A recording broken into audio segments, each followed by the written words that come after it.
जिक्र तेरा भी जहां था, मैं उधर बैठ गया।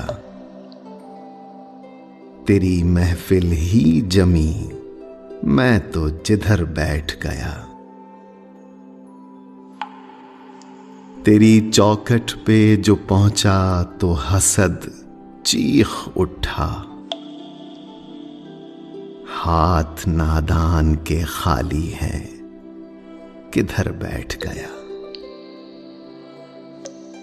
दिल निकलता नहीं आंखों के दरीचे से कभी,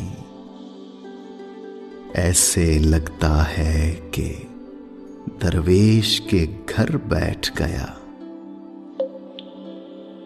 यूं किसी मोड़ पे उतरी नहीं मंजिल की थकन, एक मुसाफिर की मोहब्बत में सफर बैठ गया।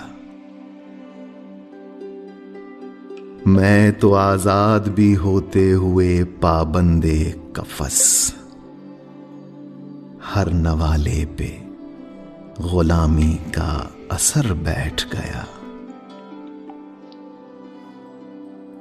आंख से खून का टपकना भी बड़ी बात नहीं, तेरी यादों के तहज्जुद में जिगर बैठ गया।